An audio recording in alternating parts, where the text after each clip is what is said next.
new era of competition and stuff, I'll put a little graphic up. For the regulation changes?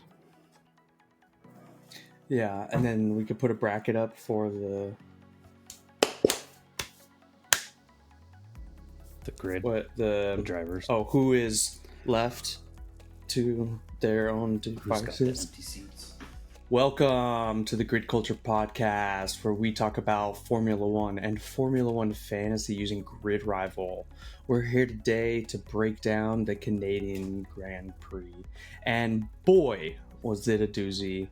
Let's run it.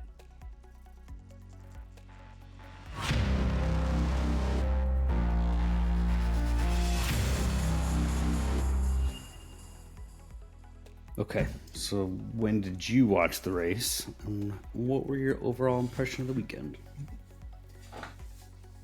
Well, I was looking forward to this race because it's in our time zone, especially mine. So, like, it's a 2 o'clock, and I was like, I'm going to the bar. I'm going to be drinking. Unfortunately, the reason why it's just Cody and I today is everyone is out of town.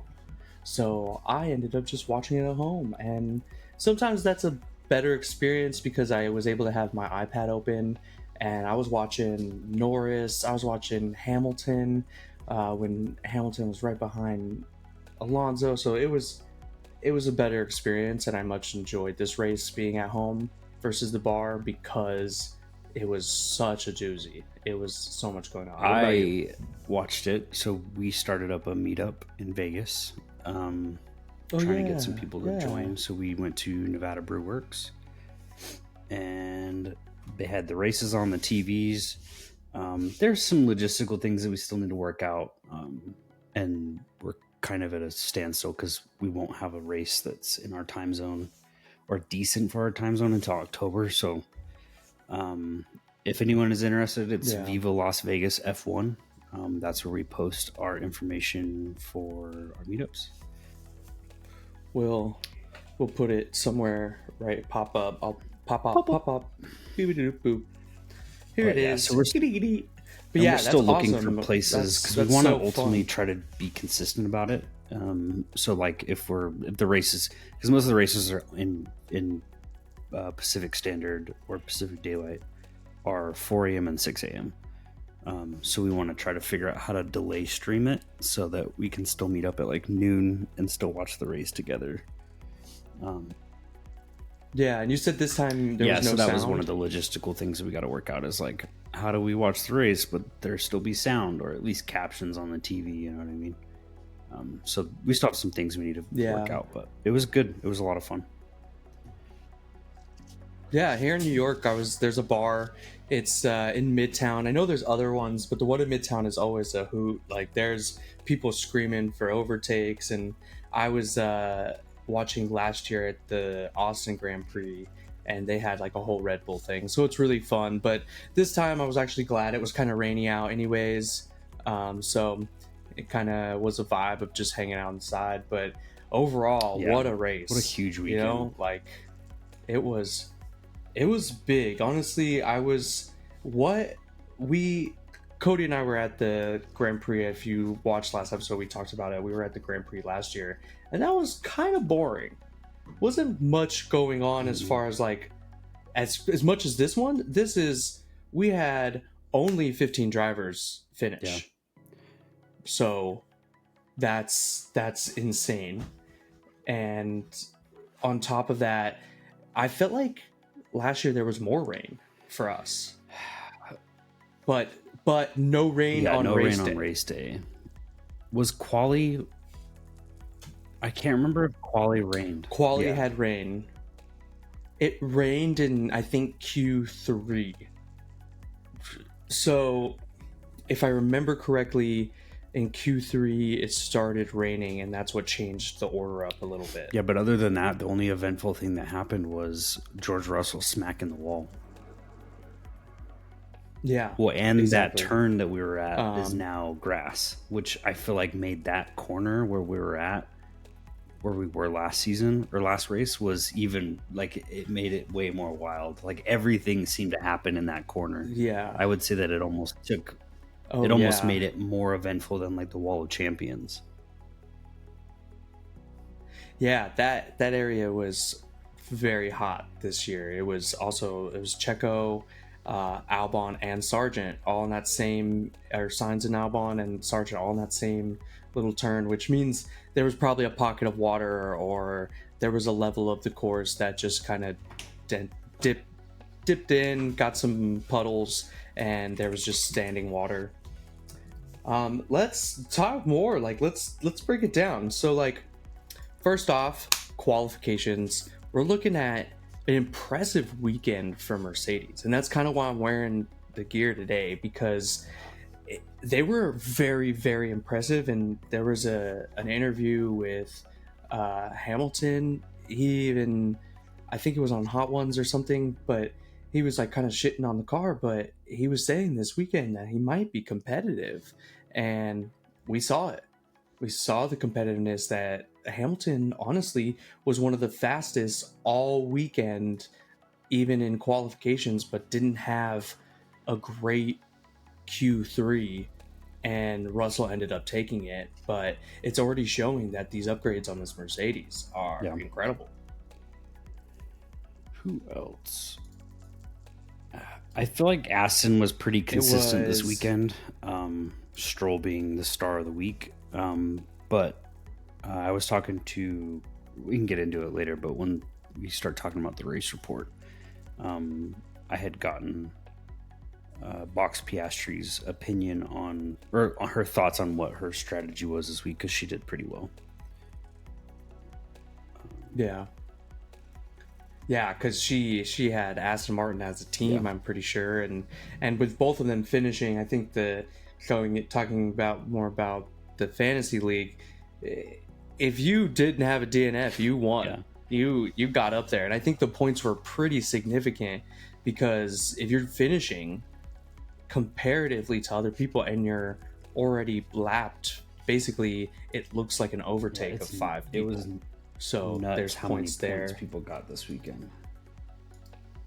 Let me share my screen. Exactly, and that's a pretty good transition into the race report, just to kind of help us dissect this race, because for me, coming out of last week, Monaco, I had Leclerc. I was so happy that Leclerc was gonna take it, but he ended up just having problems early on with the engine. They were calling him out pretty early, and he was so far behind. He tried the slicks early on. That was a weird play, and yeah, it was kind of weird. I mean, it was post Gasly, right? Was it? Did he put the slicks on before Gasly or after Gasly? Because I remember Gasly going out, and I was like, okay, I had my iPad, and I was like, I'm about to watch this full. He was slipping and sliding, but he was picking up speed, and you would see the tires get wet, because you can see the slicks actually like pick up moisture, and then as he speeds, it gets warm. So he helped, honestly, I imagine he helped warm up the track in general. And speaking of that, the changing onto the slicks, that kind of messed up Norris, which was a big one. Yeah. Well, let's look at who Toto Baggins had on. Well, just look at this point difference. Like, so I got third, exactly, and I got 898, and I feel like I had a pretty average lineup. But 1,000 points, I don't know that I've ever seen that many points in a race. But let's look at Toto. That's what I'm saying. Like, so yeah, let's look at his. So Norris, who's, of course, he did great. Oh, so he had George, which had to have been a great weekend for George, who brought him up what? How much? 1.3 million value. It was 1.9. Yeah, 1.9. Wow, with the star. And then Stroll, who's 192. That's big. Ricardo, who had a heck of a race. Lance Stroll's actually 292. Ricardo, that's almost 300 points. 292, yeah. Ricardo. But honestly, if I were to say anyone who went from like the biggest surprise or the biggest flip, it was Danny Ricciardo. I was so happy for him to see him actually doing really well this weekend. The car is actually seeming competitive, and I don't know if you saw that little interview with Jacques. I always butcher the name of the Villeneuve. Well, that's the problem is, and then I love Ricardo's response because he's like, "Look, dude, I didn't even know what he said. I'm sure he was talking shit, but it's like, I mean, that's ultimately what you got to do is just get in the car and drive and put your money where your mouth is." Supposedly, Christian Horner had said something, and they had saw him after I saw this post interview, and it was like, "Did you see that what Danny Ricciardo said? And do you see the results?" And he was like, "Good, it put some fire under his ass. That's kind of what I wanted."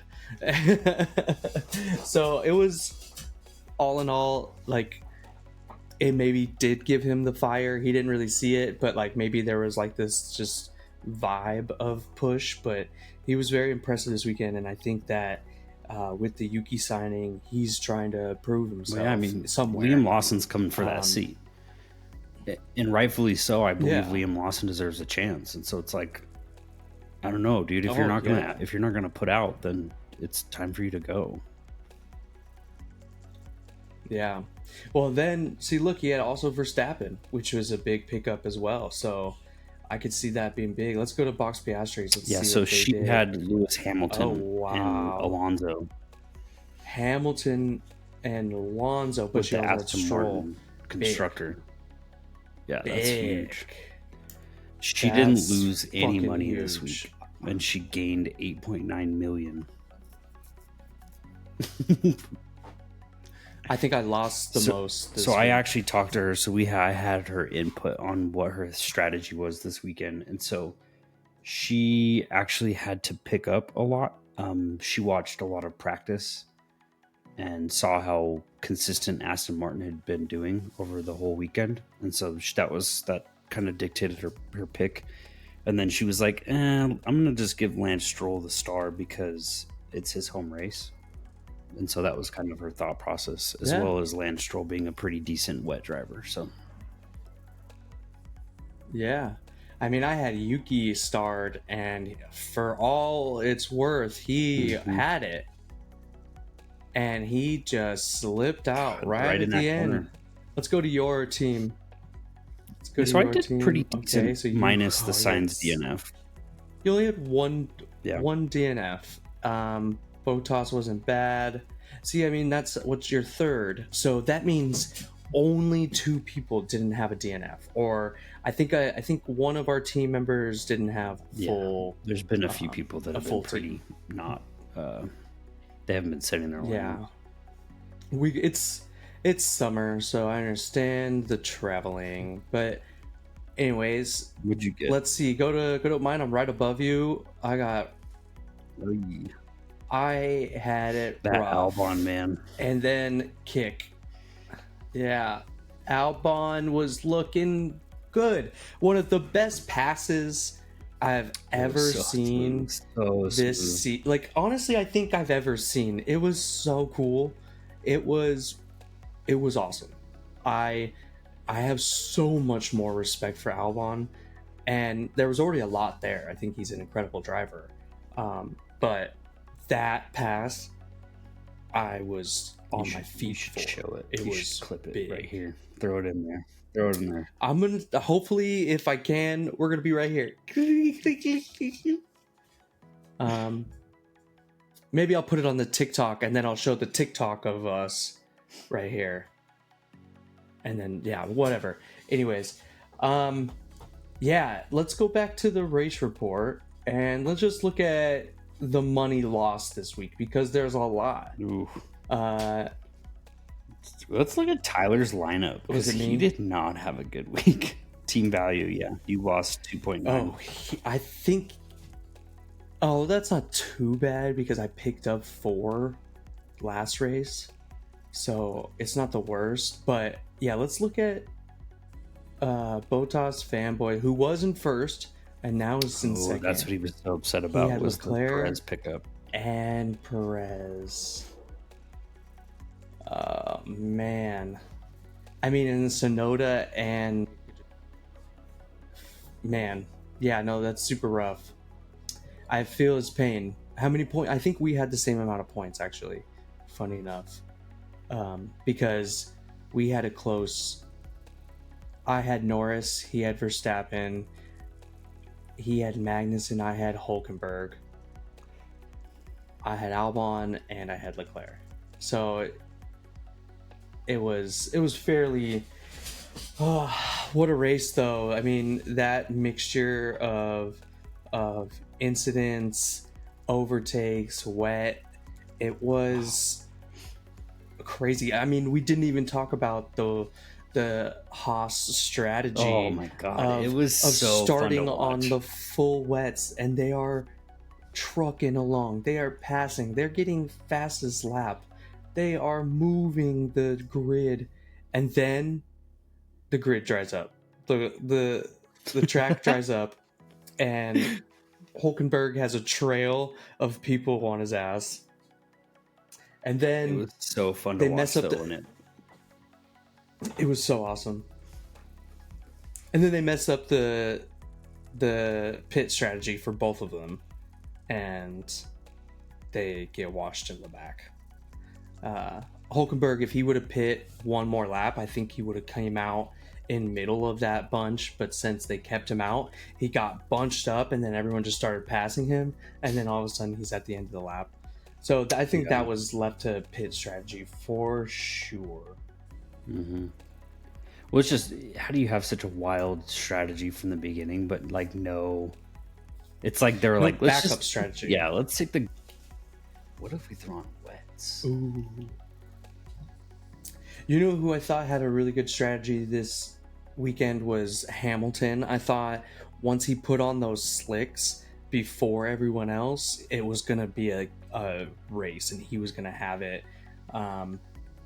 But I think people responded quickly, like more. They responded in such a way that actually didn't benefit him, because they saw that he switched to slicks, and they were seeing the data from Gasly, and they were like, go. And so Hamilton, although he had, I think, the better strategy in the end, it didn't pay off. And it's good to see Russell on a podium. I think as a young bloke, he probably deserves it. I mean, Hamilton's leaving for Ferrari, so he showed a good race, but you know, it wasn't everything that it should have been. Russell, so I don't care. And I'd have preferred Hamilton on the podium. Honestly, I would have preferred Piastri on the podium, but I also would have preferred. Once Hamilton passed him, I was like, he's got it, but he just couldn't get enough of a gap to avoid the DRS, and from one DRS zone to the other, they passed each other. But yeah, what a heck of a race! And I mean, going into the race, we saw a lot of different things popping up, like Ocon. Post Monaco, Ocon not re-signing, and it seemed like technical, like it seemed like they did not agree with each other, Williams and or Alpine and Ocon. They didn't get along, and after that whole incident, I think they just kind of parted ways, and they did it in a very professional way to keep Ocon in the running, because I think it could have been way worse. You know, they could have been like, that was unacceptable. Yeah, you know. Well, there was the rumor that he was going to get benched for Canada, but then it just came out that no, we're just not going to reaffirm your seat next year. But it's weird because they haven't confirmed any driver for next year. So I have the open seats in front of me. We've got an open seat at Mercedes. We've got 2 open seats at Alpine. Williams has confirmed Albon. VCarb signed Sonoda for another year, which is the latest update. Stake. That one I'm excited about. I want to see him next year. I'm just glad he has a seat. I had a running theory that he might go somewhere else, but he's gonna follow that Honda. Stake confirms Hulkenberg. with an empty seat, and then no confirmed drivers for Haas yet. Isn't Behrman confirmed, or was that rumor? That is a rumor right now because he's currently with Ferrari as their backup driver. So I think that they might keep him there because depending on what happens after Hamilton, and like they might try to keep him in that seat. No. I'm reading an article right now that says Oliver Behrman has signed a contract at Haas, according to Daily Mail. Behrman will become the fourth Briton on the Formula One grid in 2024 with a signed deal at Haas. Whoa, that's big! I did not know that. Komatsu already signed.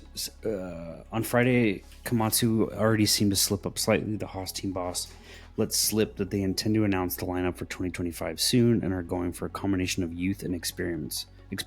So I think they keep Magnussen. And they go.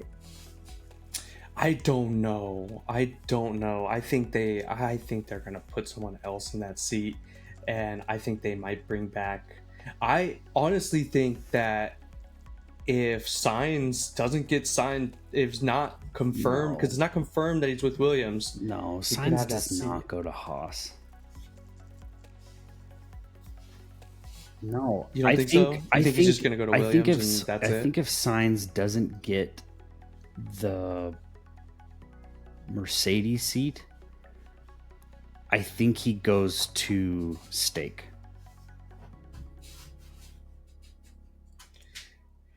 I have heard rumors that he has informally signed something with Williams because it's coming down to the tail end of this, and I think I don't know though because he's not going. We haven't even hit summer break yet.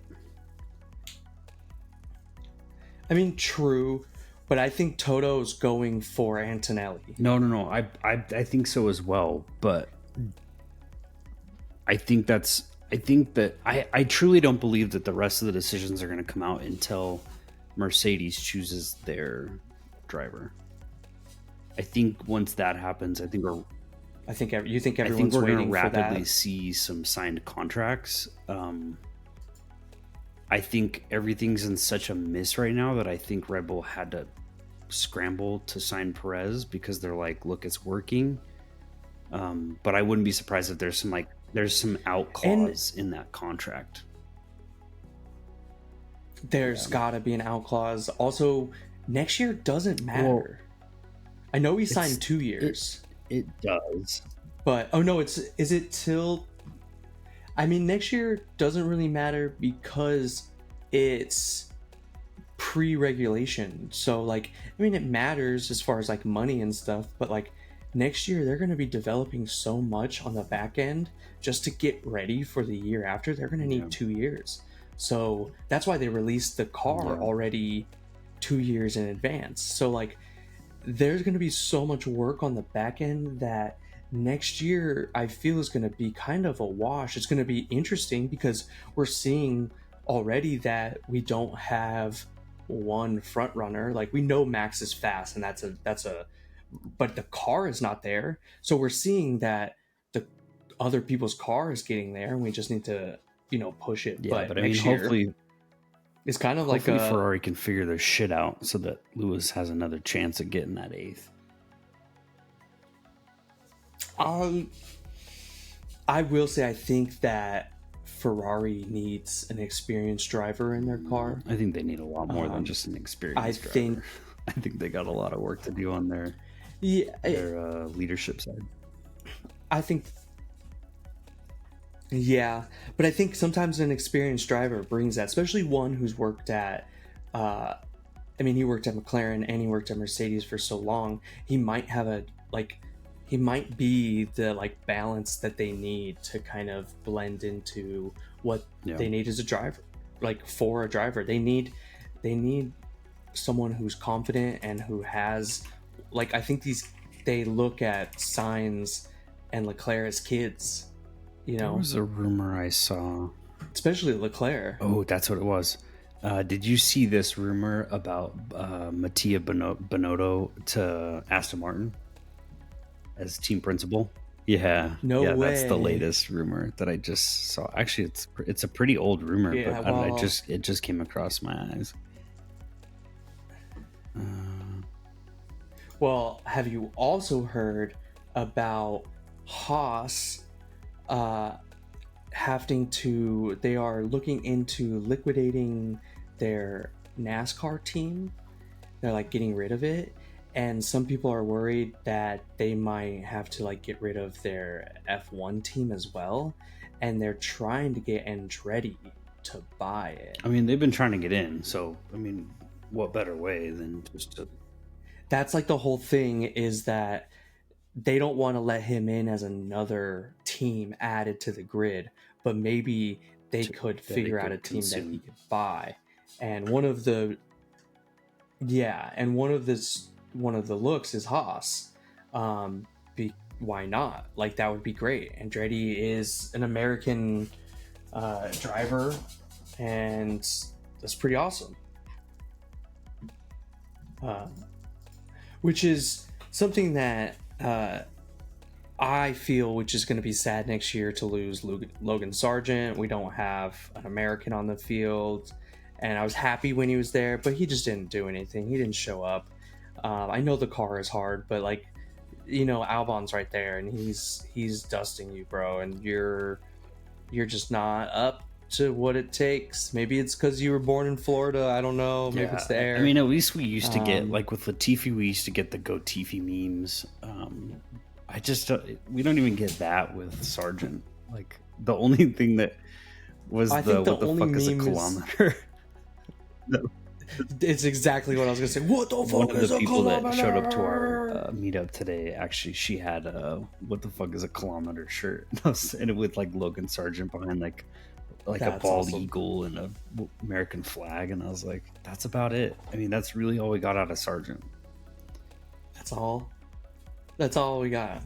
I mean, speaking of what we've been talking about and moving forward to our next season, and then the season after that, a big thing that just dropped is the FIA just dropped the regulations and the specs for the F1 cars, which I'm gonna try to put them up here, and we'll go through them. And I mean, the key updates they have is more powerful hybrid engines with increased electrical power.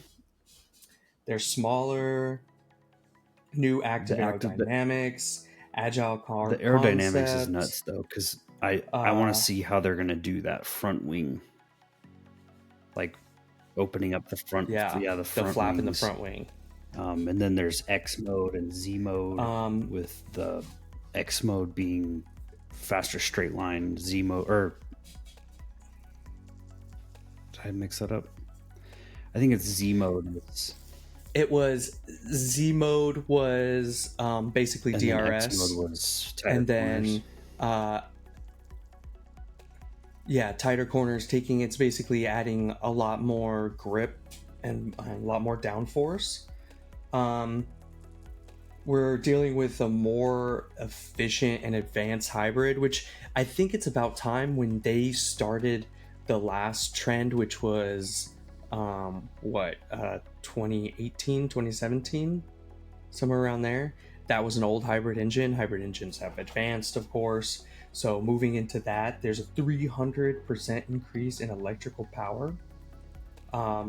They're moving more towards fuel efficiency, and all of the fuel that they'll be using will be sustainable fuel. Cars will be narrower, dropping from 2 meters to 1.9, which isn't as significant. I saw like the diagram. It's not that much. They're a little skinnier too. What I do like is the arrow on the front of the wheels. I wonder what that's going to do for the car. You know, they have like that, and then there's like that IndyCar kind of back end that has a lot more like push and downforce. A lot more safety, which I think is cool. They're angling the halo a little more, it looks like. Extra lights. It looks pretty cool. I think that this is all good things. The interesting thing with DRS is it's not going to be any more DRS zones. It's just going to be used at your will. So I think that this might be a thing that they'll have to figure out and how to use. It's going to be a different, a whole new different style of racing for these guys, because it's not just one button for DRS. It's, I didn't realize they were getting rid of zones. Yeah, I don't think that it doesn't entail a zone, because you can't restrict X and Y, because basically you can use both for downforce. The same, like, I think that's what I was reading, is like you can use both for downforce, but also you can use one of them for like a DRS, so that you can open the flaps. And then if you close them, it pushes down. So it's going to be the same mechanism. So I don't believe there's going to be zones, and I could be wrong.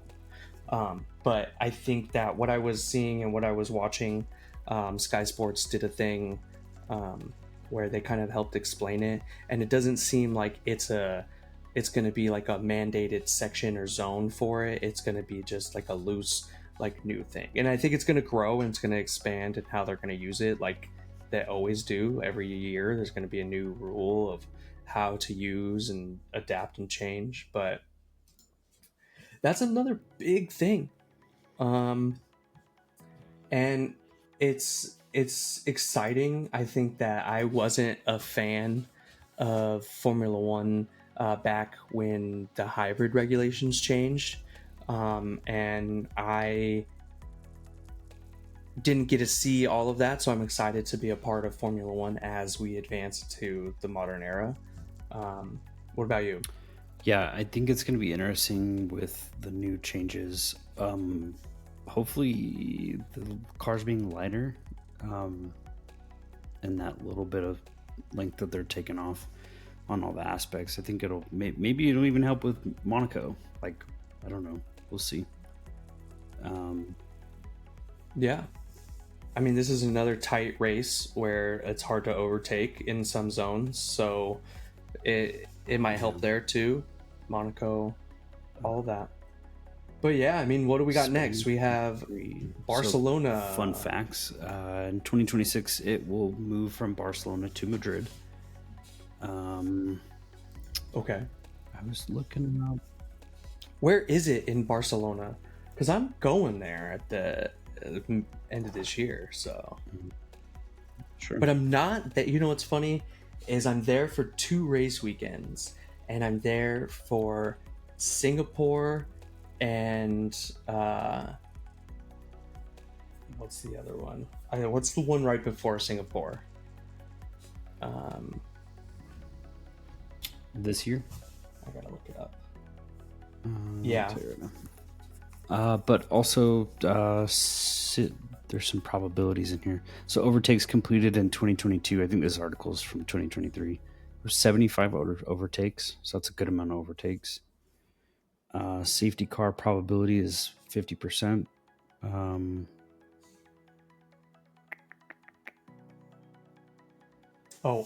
Azerbaijan. Sorry to interrupt, but Azerbaijan and then Singapore. Okay, so more facts. Track length is 4.657 kilometers. The first Grand Prix was held in 1951.